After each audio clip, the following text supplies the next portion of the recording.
जय शिवराय आणि सगळ्या पत्रकार बांधवांचं सुद्धा गोरगरीब मराठ्यांच्या प्रश्नासाठी तुम्ही खूप सहकार्य केलं, साथ दिली, मदत केली, त्याबद्दल तुमचं खरं महाराष्ट्रातल्या 6-7 करोड मराठा समाजाच्या वतीनं अभिनंदन करतो, कौतुक करतो तुमचं सुद्धा। विशेष करून शेवटी काही हो, पण माझ्या गरीब मराठ्यांनी जीवाची बाजी लावून अखेर ही लढाई जिंकली। खूप प्रतीक्षा होती, अनेक शतकापासून ती लढाईला शेवटी मराठ्यांनी यश त्यांच्या पदरात पाडून घेतलंय। म्हणून सगळ्यात अगोदर महाराष्ट्रातल्या सगळ्या मराठ्यांना या आनंदाचं, या काढलेल्या 3ही JRचं, समाजाला सगळं याचं क्रेडिट देतो। सगळं यश समाजाने त्यांनीच मिळवलं, मी फक्त नाममात्र आहे। मराठवाडा, पश्चिम महाराष्ट्र शब्दावर मराठा समाजाने विश्वास ठेवा आणि ठेवलाय, पण पश्चिम महाराष्ट्र आणि मराठवाडा सगळे मराठे आरक्षणात जाणार म्हणजे जाणार, याच्यात तीळ मात्र शंका नाही, कोणी ठेवायचे पण नाही। ज्यांच्या नोंदी नाहीत म्हणून तर गॅजेटियर लागू करायचं, त्याचा GR निघणं खूप आवश्यक होतं। जो 1881 पासून काढला नाही, एक साधी ओळ सुद्धा मराठ्यांच्या हिताची सरकारनं लिहिली नव्हती। 75-76 वर्ष झालं स्वातंत्र्य मिळून, मराठ्यांचं मराठवाड्यातलं हक्काचं गॅजेटियर असून साधी ओळ सुद्धा मराठ्यांच्या हिताची सरकारनं दिली नव्हती। साधी ओळ लिहून एक, फक्त संयम आणि शांतता ठेवा आणि शांत डोक्यानं विचार करा। एखादा विदूषक आणि अविचारी माणसाच्या वरती विश्वास ठेवून कधीही आपण आपला संयम ढळू द्यायचा नाही, विश्वास ढळू द्यायचा नाही। कारण निर्णय घेताना हमेशा आम्ही दोघ जण निर्णय घेतो। हो, निर्णय घेताना कधी एकटा घेत नाही मी, हमेशा आम्ही दोघ जण निर्णय घेतो। माझे 7 करोड गोरगरीब जनता आणि मी, बाकीच्यांचं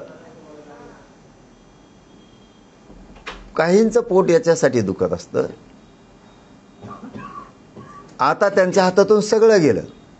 त्यांना ज्या आरक्षणावरती राजकारण करायचं होतं, ज्या गॅजेटवर राजकारण करायचं होतं, जे काही नाटकं आधीमध्ये करून त्याच्यावरती त्यांचं जीवन पूर्ण जगत होते, ते आता पूर्ण कोलमडायला आलंय पूर्ण।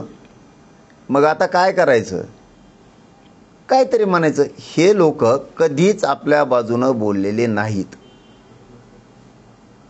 आणि ही आजची घटना नाही, अनेक वेळेस माझ्या मराठा समाजाला अनुभव आहे। माझा कुठलाही निर्णय म्हणतो मी, कुठलाही म्हणतो, सुरुवातीचे 8 ते 15 दिवस मराठ्यांना वाटतं आयले हे नव्हतं करायला पाहिजे, आणि 8-15 दिवसांनी वाटतं पाटलांनी केलं तेच योग्य केलं। मी काय करतोय हे मराठा बांधवांनी समजून घ्या।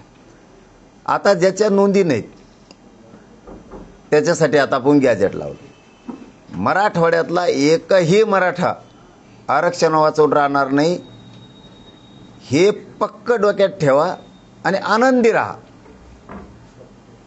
कोणाचं ऐकून तुमचं आणि माझं भलं होणार नाही, हे खूप टोळ्या उठणार आहेत। आणखी सरकारच्या बाजूनं बोलून निगेटिव्ह पसरायचं आणि कोणत्या तरीला खुश करायचं, समजून घ्या। मी 2-3 मिनिटात सांगणार आहे, कारण घसा बसतो म्हणून। ज्याच्या नोंदी नाही त्याच्यासाठी 3 जणांची समिती केली, गाव स्तरावर, तालुका स्तरावर. हैदराबादमध्ये असणाऱ्या नोंदी म्हणजे मराठवाड्याचा मराठा हाच कुणबी आहे, याच्यासाठी 3 जणांची समिती केली.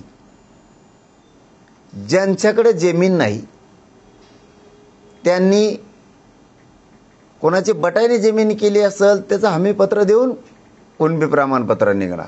प्रक्रिया लवकर सुरू होणार आहे, लक्षात ठेवा.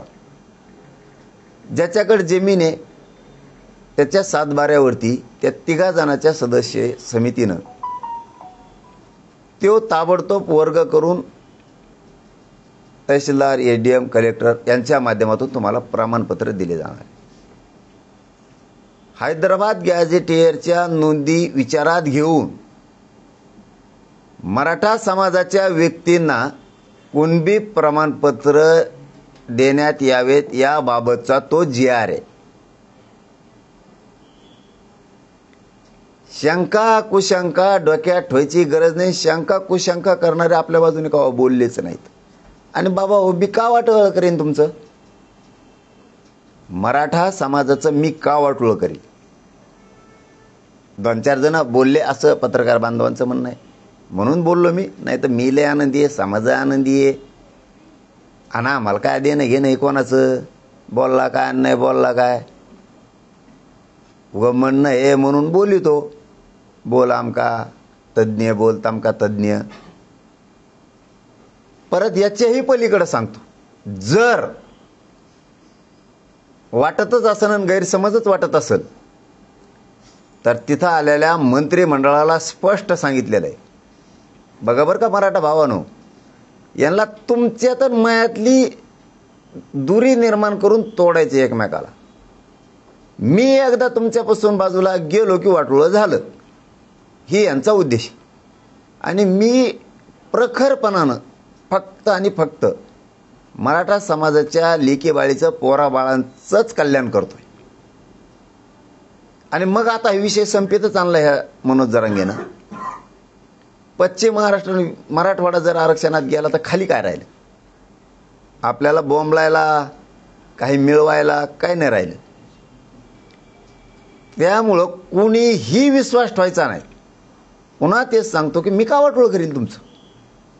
याच्या पुढचं सांगतो, जर असनच गरीब मराठ्याला काही शंका या असल्या या बारुळ्या लोकांमुळं, संभ्रम निर्माण करणाऱ्या लोकांमुळं, यांचे हात, पाये, मन आणि मस्तक कवाच आपल्या बाजूने चाललेलं नाही. यांचं कधीही मन, मस्तक, यांची बुद्धी आणि विचार आणि संस्कार मराठे सोडून सरकारच्या दिशेनं पावलं गेलेले आहेत. सरकार कोणचं असू द्या, हे त्याच सरकारकडून बोलते. ठीक आहे, काही देणं घेणं, त्यांना आपलं महत्त्व द्यायची गरज नाही, सोडून द्या. मी आहे ना, जिवंत आहे तोवर मी तुमचं वाटोळं करायचं असतं ना.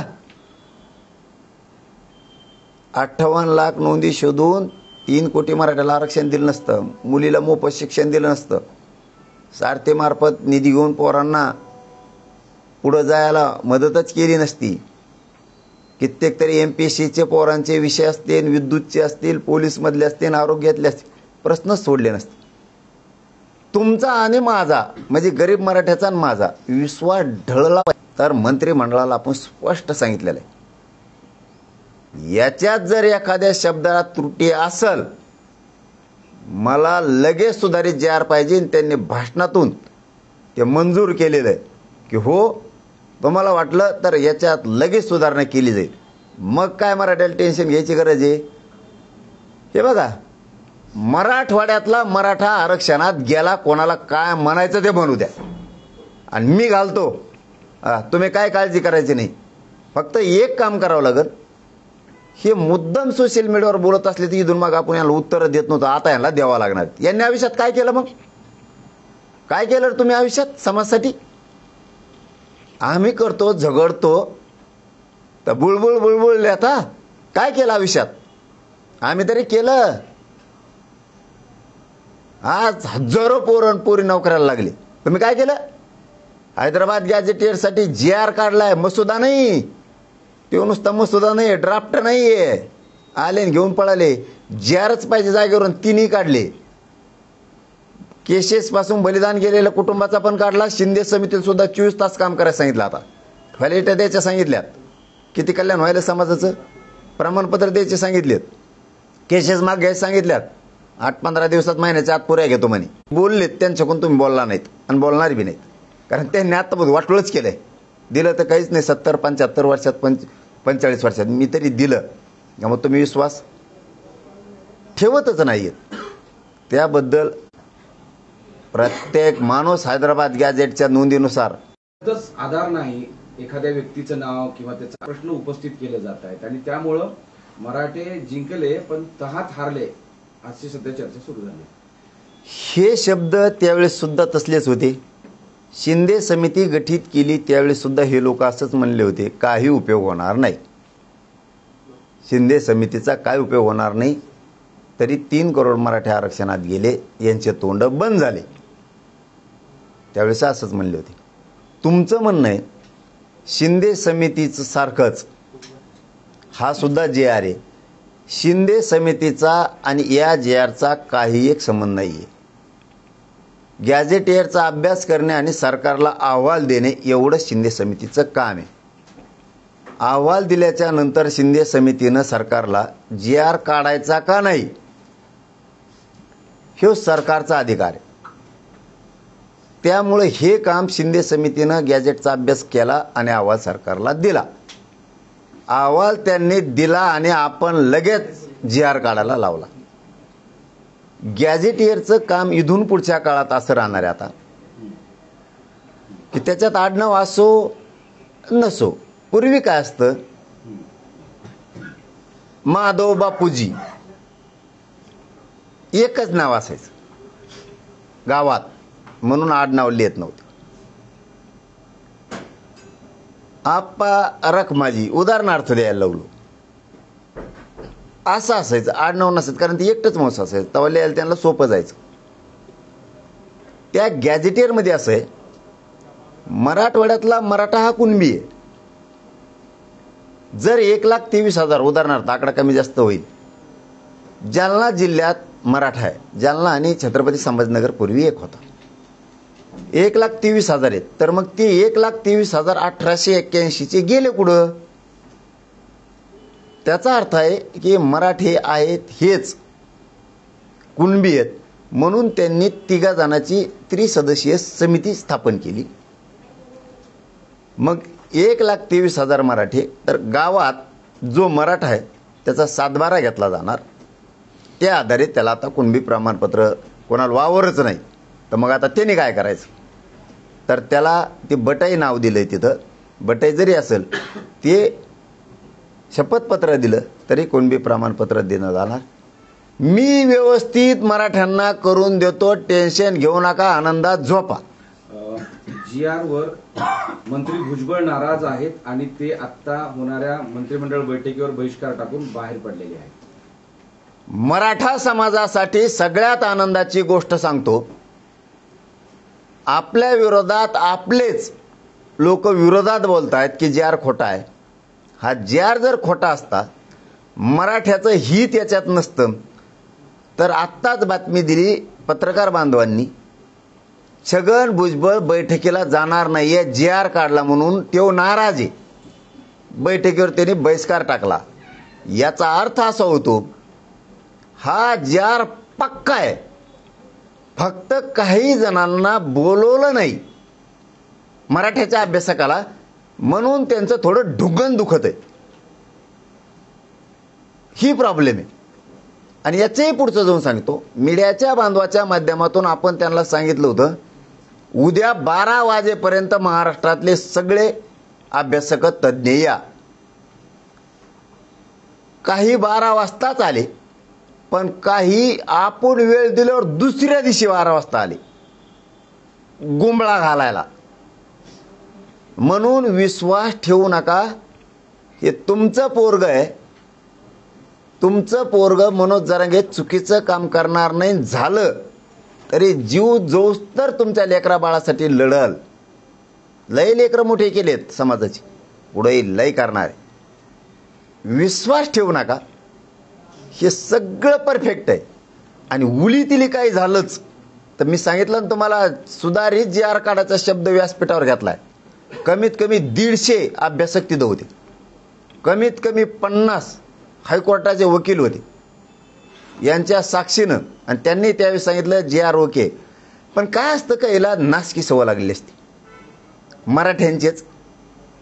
एक शब्द त्यातला उचलायचा आणि इकडं फेकायचा, आणि तेवढंच बुळबुळ बुळबुळ करत बसायचं. काय होत नाही रे पोराओ. अरे तुम्ही एवढी मुंबईला जाऊन जीवाची बाजी लावून झुंज दिली. अरे 70 वर्षात न होणारा जे आर काढला पोराओ तुम्ही. किती आनंदी पाहिजे असल्याच्यावर, असल्याला ऐकून आपण नाराज राहायचं. याच्या पुढचं सांगतो, काही मराठ्यांच्या वॉटर मोजणी इतक्याला सवय असती. एखाद्याने जर 10 एकर वावर घेतलं, ते पडक होतं, त्यांनी नांगरीलं ते वावर, सुपीक केलं. पण तिथं नांगरीत आणि 10 जण होते, त्यातला एक असा होता, तर 10 एकर वावर घेतला गाड्यानं, 10 जण आहेत. 10 जण म्हणल्या मायाला तो वावर घेतलं, चांगलं केलं गाड्यानं, लेकरा बाळाला आयुष्याची भाकर झाली. म्हणजेच हैदराबादच्या गॅजेट विषयी बोलतो. चांगलं लेकरा बाळाला आयुष्याची भाकर दिली. पण त्यात एक जण असा होता, तो म्हणला वावर नांगरीलं, सगळं केलं, लेकरा बाळाला आयुष्याची भाकर दिली गाड्या, पण मायाला तो बांध टुकरेला नाही, बांध फोडायला पाहिजे होता सगळा. म्हणजे काय, त्यांनी लेकरा बाळाला आरक्षण दिलं ते नाही पाहिजे, किंवा शेत घेतलं 10 एकर, त्यांनी लेकरा बाळाला आयुष्याची भाकर दिली, हेव नाही आनंद त्याला. त्याला बांध फोडण्यात रस होता. का, मारामाऱ्या झाल्या पाहिजे. यांना जे आर निघाला याच्यात आनंद नाही, मराठी मोठे झाले याच्यात नाही. मुंबईत कुटाकुटी व्हायला पाहिजे होती. काहींचे असले सुद्धा नासके स्वप्न असते. तुम्ही माझ्यावर जर विश्वास नाही ठेवला आणि मी बाजूला गेलो तर हेच त्यांचं म्हणणं आहे. हे बाजूला गेल्याशिवाय आपले दुकानदाऱ्यात चलत नाहीत. काही बोला पण बोला. अरे मी आहे ना, देतो तुम्हाला गॅजेटियर पुरे मराठी आरक्षणात घातलेलं मराठवाड्यातले आणि पश्चिम महाराष्ट्रातले. शांत राहा, आनंदी. ओबीसीचे नेते आक्रमक झाले. भुजबळ आता मंत्रिमंडळाच्या बैठकीतून बहिष्कार टाकून बाहेर पडलेले आहे. आणि बैठक होते ओबीसी नेत्यांची.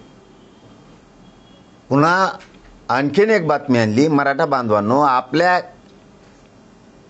किड्या मकोड्यांचं ऐकू नका, की ज्यांना वाटतं हे अमुक चुकीचं आहे, तमुक चुकीचं आहे.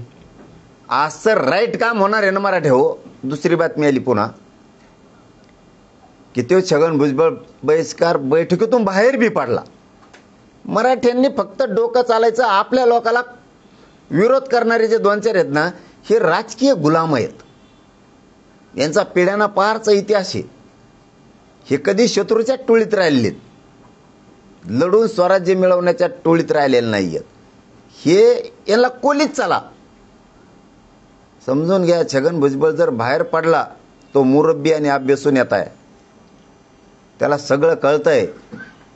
या पोराने आरक्षणात महाराष्ट्र घातला, तेव्हा आता ओबीसीची बैठक घेतोय अशी पत्रकारांचं म्हणणं आहे. मला माहीत नाही, पण गेले मराठे आरक्षणात गेले, हे 100% आता सिद्ध झालेलं आहे. येणाऱ्या सोमवारी कोर्टामध्ये या GR बाबत हरकत घेणारी याचिका दाखल केली जाणार आहे. बघा मराठ्यांना पुन्हा बातमी आली. ह्यो जर GR खोटा असता तर उडाला असता. याच्यावर हरकत घेणारी याचिका दाखल करणारे छगन भुजबळ ते मराठ्याचं वाटोळ व्हावं म्हणून. आणि आपले म्हणते GRच खोटा, आमकाचा आनंद तो काय विरजनच, काय नाही नेरभेड राहायचं. विरजन नाही, फेरजन नाही, काय नाही. अरे गेले मराठे, झालं सरसकट. मराठा बांधवांनी एक सांगू, तुमच्या कल्याणासाठी मी दाखवतो सगळे सोयरे. जाऊन दे, आता बोलायचं नव्हतं मग बोलतो. कवरला मनात ठेवायचं. सगळ्या सोयऱ्यांची अधिसूचनेवर हे काय करतंय नेमकं. दोन्ही गॅजेट घेतल्यामुळं पश्चिम महाराष्ट्र आणि मराठवाडा हा सगळ्यात मोठा भूभाग आहे. क्षेत्रफळानं, लोकसंख्येनं आणि मराठ्यांच्या संख्येनं. मला सांगा, मराठवाडा आरक्षणात गेल्यावर आणि पश्चिम महाराष्ट्र आरक्षणात गेल्यावर खाली का घंटी राहिली का? झालं ना सर सकट. याचा अर्थ मी सगळे सोयरे पण सोडणार नाही आणि मराठा आणि कुणबी एक हे पण जार सोडणार नाही. पण लक्षात ठेवा, एकदाच जर वंजळभर खाल्लं तर नाड्यात फसण्याची शक्यता असती आणि समाज हरण्याची शक्यता असते. म्हणून एक एक एक एक घात जर खाल्ला, तुम्ही 2 भाकरी खाल्ल्या तरी पचणार, पण एकदाच 2 खाल्ल्या तर त्या नरड्यात गुंतून तुम्हाला दवाखान्यात ॲडमिट करण्याची शक्यता आहे. म्हणून मी शांततेत केलं, शांततेत गेलो, शांततेत आणलं, पण येताना GR आणले, आता ड्राफ्ट नाही आणला. पण तोच GR ज्यावेळेस हरकत कोर्टामध्ये दाखल केली जाईल त्यानंतर हा GR अडचणीत सापडेल किंवा संपुष्टात येईल असं वाटणार नाही. कितीही कोणी याचिका दाखल कोर्टात केल्या, कुठं केल्या, तरी त्यात तो चॅलेंज होऊ शकत नाही. कारण सरकारी दस्तऐवजी गॅझेटियर, माननीय न्यायदेवता, सरकारी दस्तऐवज जर असेल, सरकारी नोंदी असतील तर सगळ्या याचिका त्यांच्या धुडकावून लागणार. कारण सरकारी दस्तऐवज धुडकावून लावता येत नाही. उदाहरणार्थ, कोणी जर म्हणला हे जजच नाही, कुणबींची लोकसंख्येच्या उदाहरणी ह्या नोंदी इकडे लावलेली नाही. गॅझेटियर हा सेपरेट भाग वेगळा आहे आणि नोंदी शोधण्यामध्ये त्यांनी 33-34 शोधलेला आहे. पत्रकार बांधव समजून घ्या, मराठाही समजून घ्या. त्यांनी 33-34 शोधल्यामुळे शांत राहावा, आनंदी राहावा. त्यांना काय काम आहेत, भरून पुरलेले. विनोद पाटील म्हणतात की हा GR म्हणजे एक माहिती पुस्तक आहे, नवीन काहीच नाही. त्याला जाऊन तिकडे, तेव्हा माहिती आहे मला काय आहे. GR काढताना हरकती आणि सूचना घेणं गरजेचं आहे. विदाऊट कशावर? GR काढताना सूचना हरकती आवश्यक आहेत. त्या न घेता हा GR काढला आणि तो अशा पद्धतीनं बॅक डोअर मार्फत त्या मागच्या दरव्यानं या सगळ्या मराठ्यांना ओबीसी मध्ये आणलं जाते असा आक्षेप आता सगळे ओबीसी नेते घेत आहेत. हा खाचे आतापर्यंत 6-7 माणसं एका दारा, 1.5 ते 2 करोड मराठी एकट्या पश्चिम महाराष्ट्रातले गॅझेटियरमुळे आज जाते. काय पाहिजे आणखी? मराठ्यांनी ह्या GRचा काही उपयोग नाही, हे खोटाच आहे. नोंदी नसलेले लोक याच्यात मोकळे नाही आले, ओरिजिनल जिंकून आले यावेळेस. ओरिजिनल. परत कोणाला त्रास नाही, कोणाची चोरी केली नाही, कोणाची वस्तू उचलली नाही, गाड्या व्यवस्थित लावल्या. थोडा अंगात गुण आहे आमच्या, थोडंफार उड्या हाणल्या असत्या, उलीतले पवले असते, उलीतल्याचे मान खाली होईन असं एकही पोरग वागलं नाही. जिंकून वापस आले. फक्त पुन्हा सांगतो, करेल तर तुमच्या लेकरा बाळासाठी. वाईट पाऊल उचलणार नाही. कोणावर विश्वास ठेवू नका. तुम्हाला मराठ्याला कळतंय, तुम्हाला मान पाहिजे, सन्मान पाहिजे, आमदारक्या पाहिजेत, खासदारक्या पाहिजेत, पैसे पाहिजे, ते जरा तुमचे बुडायला लागलेत. थोडी अंमलबजावणी होऊ द्यावी. अंमलबजावणीला मराठ्यांच्याच काही समन्वय असतं, हे आपलं कल्याण होऊ देणार नाहीत. आणि मीही अंमलबजावणी झाल्याच्या नंतर करणार होतो, पण तरीही आता करतो की 2 उपमुख्यमंत्री, एकनाथ शिंदे साहेब, अजितदादा उपमुख्यमंत्री, मुख्यमंत्री, 2-3 जण वरून पडले तर थोबड फुटले त्यांचं सगळ्यांचं मनापासून कौतुक करतो. डॉक्टर मंडळीचं कौतुक करतो, सगळ्या वकील बांधवांचं, विशेष करून पुण्याच्या सगळं, मग दुसरं विसरून राहील म्हणून महानगर मुंबईतल्या सगळ्या कट्टर जातवान अस्सल मराठ्यांचं मनापासून आम्ही त्यांचं अभिनंदन करतो, कौतुक करतो. ज्यांनी जेवायला कमी पडलं म्हणून बाहेर गावाहून पाठवलं त्यांचंही मनापासून कौतुक करतो. वकिलांपासून मुंबईतल्या सगळ्या पोलीस बांधवांचं सुद्धा, काहींनी सहकार्य केलं, काहींनी थोडं येडेवण केलं, तर मग आमच्या पोरांनी थोडंफार येडेवण केलं असं, मग त्यांचं पण पोलीस बांधवांनी मुंबईतल्या खूप सहकार्य केलं. त्यांचं मनापासून आभार. बलकवडे साहेबांनी खूप मेहनत घेतली त्याच्यामध्ये, त्यांचंही खूप आभार. आणि सामान्य मुंबईकरांनी आम्हाला मात्र खूप साथ दिली. मुंबईकरांचे सगळ्या जाती धर्माचं, दलित, मुस्लिम, परप्रांतीय, जैन, मारवाडी, मराठा, जे जे कोण कोळी बांधव, आदिवासी बांधव सगळ्यांनी खूप साथ दिली. त्यांचंही मनापासून खूप खूप मनापासून आभार. आणि शेवट गरीब माझे रानातले कामं सोडून मुंबईकडे आलेल्या सगळ्या आंदोलकांचं आणि महाराष्ट्रातल्या 7 कोटी मराठ्यांचं कधीच ऋण विसरणार नाही.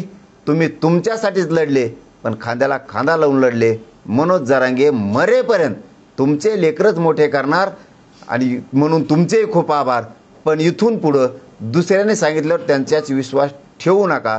नसता मग काम करताना थोडं मन दुखतं. आपण जर एवढं काम करतो, इमानदारीनं करतो, आणि आपण जर दुसऱ्याचं ऐकायचं म्हणल्याच्या नंतर मी मराठवाडा पश्चिम महाराष्ट्र आरक्षणातच घातल्याला दाखवीन. तुम्ही निवांत झोपा आनंदी, बस. काही अपेक्षा नाही तुम्ही मला. परतले की तिकडे धडाधड गुन्हे दाखल झालेत. आतापर्यंत 9 अज्ञातांवर गुन्हे, 9 वेगवेगळे गुन्हे दाखल झालेले आहेत. ती जबाबदारी विखे पाटील साहेबांनी घेतली. मुंबईत जेवढे गुन्हे दाखल झाले, मुंबईत जेवढ्यावरती फाईन मारले गेले, हे आम्ही माघारी घेतो. कोणी फाईन भरू नका, केसेसचा सुद्धा सगळा निपटारा करून घेतो. झालेल्याचा हे विखे साहेबांनी सांगितलं आणि ते मी करून घेतो. त्यामुळं मराठ्यांनी टेन्शन घ्यायचं नाही. मी जीवनच मराठ्यासाठी जगतो. तुम्हाला ताण होईन असं मी वागणार नाही. साहेब पाटील, तुम्ही परत आल्यानंतर, रात्री परत आल्यानंतर, सगळे लोक तुमचे कार्यकर्ते परत आल्यानंतर गुन्हे नंतर दाखल केले. आज सकाळी तो विषय समोर आलेला आहे. रस्त्यावर रहदारीवर अडथळा निर्माण करणे, गोंधळ घालणे सार्वजनिक ठिकाणी, असे वेगवेगळे गुन्हे दाखल झाले. ते अज्ञात व्यक्तीविरोधात. हा पण अज्ञात व्यक्तीवरती झाले. आता अज्ञात कोण आहेत आम्हाला माहीत नाही. ते दुसरेच असू शकते, सरकारची. पण जर आमचा कोणी असेल तर विखे पाटील साहेबांनी सांगितलं की ते सगळे माघारी घेऊ. ताबडतोब ते माघारी घेतले जातील. पोरांनी कसलं टेन्शन घ्यायचं नाही. तिथं 2 आमचे बलिदान भावांचे गेलेत अटॅक येऊन. त्यांच्यासुद्धा घरच्याला नोकरी आणि निधी देण्याचं मी ताबडतोब कबूल करून घेतलं. आम्ही खूप दुःखी आहेत. त्या कुटुंबाच्या सोबत आहेत. त्यांना कधी उघडं पडू देणार नाही आहेत आम्ही. परत जुन्नरला सुद्धा देशमुखांचं बलिदान गेलं एक. आपल्या इकडं सुद्धा 1-2-4 पोरांना मार लागला ते गाडीचा. त्यामुळं सगळ्यांच्या सोबत आहेत आम्ही. कोणालाही उघडं पडू दिलं जाणार नाही. न्याय झाला हे मात्र सत्य. फक्त पुन्हा तेच सांगतो, न्याय करणारा माणूस समाजाला मी भेटलो. लोकांना वाटतं याला काहीतरी बदनाम करून षडयंत्र रचून याला बाजूला लोटा म्हणजे आपल्याला काम करता येईल. आता आरक्षण विषय संपतच आलाय आणि हे आरक्षण विषय संपू द्यायचा नसला, आपल्या पोळ्या भाजत नाहीत, तर मग याला बदनाम करा, षडयंत्र रचा आणि याला बाजूला काढा. याच्यावर मात्र मराठी तो मागासवर्ग आयोगाला आहे, तो मंत्रिमंडळाच्या उपसमितीला नाही. त्यामुळे हे चुकीच्या पद्धतीने होते आणि त्याच्या विरोधात कोर्टात जाण्याचा निर्णय ओबीसी बांधवांनी घेतलेला आहे. कसं पाहते? मागासवर्ग सिद्ध करायला आम्ही 50% वरचं आरक्षण मागत नाही. 50% वरचं आरक्षण मागितलं तर हा विषय म्हणजे कालच्या GRचा विषयावर तुम्ही बोलताय, मागासवर्ग आयोगाकडे जाणं आवश्यक आहे. आम्ही पूर्वीच मागास सिद्ध येतं. ओबीसी आधीच्या 83 क्रमांकाला कुणबी आहे आणि आम्ही सगळे कुणबी आहेत.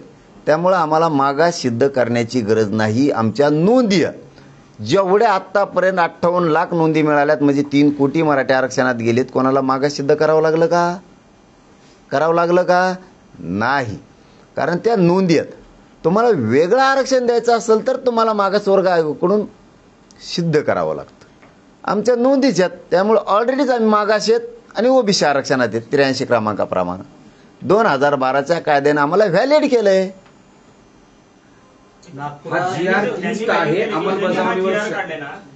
काढणाऱ्या उपसमितीला हा अधिकारच नाही असं त्यांचं म्हणणं आहे. उपसमितीला पूर्ण अधिकार कॅबिनेटनं आणि मुख्यमंत्र्यांनी अधिकार दिलेले आहेत आणि GR ही उपसमितीच काढते. काही चुकलंच तर मी सुधारित काढायला लावीन म्हणलं ना. मी कशाला आहे? मी हाय कशाला? समाजासाठी मी झटतोय. समाजाने शांत राहायचं. हा बाग मी चुकू शकतो, एका दिवस समाजही चुकू शकतो. मग काय आपण काय फाशील द्यायचं काय? मग डोक्यात दगड घालायचा का? आपण त्यात सुधारणा करायची आणि पुढं जायचं. आता उद्या 12 वाजता मी अभ्यासकांना पुन्हा बोलवलंय. मी पुन्हा चर्चा करणार. मी काय सुईच आहे का? पण मराठ्याच्या पदरात ओरिजिनलच टाकणार. एक विषय असा आहे की असीम सरोदे हे कायदेतज्ञ आहेत. ते असं म्हणतायत की GR क्लिष्ट आहे, अंमलबजावणीवर पण शंका आहे, शिक्षण नोकऱ्यांवर स्पष्टता त्याच्यामध्ये दिसत नाही. यांच्या असल्या अभ्यासामुळं आणि भाषणामुळंच माझ्या समाजाचं 70 वर्ष वाटोळं झालंय. मी 2 वर्षात इतका तुकडा पाडलाय. काय पाहिजे समाजाला आणखी सांगा? 2 वर्षात एवढा तुकडा पडला, काय पाहिजे? 45 वर्ष झाली लढाई सुरू आहे. कोणते तुकडे पाडले येईन सांगा बरं? मग क्लिष्टचे मिळून दिलं तुम्ही समाजाला. बोलण्याच्या पलीकडे काय दिलं तुम्ही? झुंजा ना, बसा उपोषणाला 15 दिवस बिगर पाण्याचं दे मिळून समाजाला. नाही, कुणी काही केलं की त्याच्या झुंजायचं नाही. मी माझ्या समाजाला 45 वर्षाची लढाई आहे, काय मिळालं नाही, 2 वर्षात मिळून दिलंय. माझ्या समाजाला माझा गर्व आहे आणि मलाही माझ्या समाजाचा गर्व आहे. आम्ही माय लेकर आहेत समाजाने. मी काय ते काय मांडी कापून टाकणार काय लगेच? मी समाजासाठी पक्का आहे, समाज माझ्यासाठी पक्का आहे. हे बाकीच्या मधल्याला आम्ही मोजीत नाहीत. 4 दिवस लेट होईल पण करूनच दाखवी. हां बस का? चलो, धन्यवाद. नाही.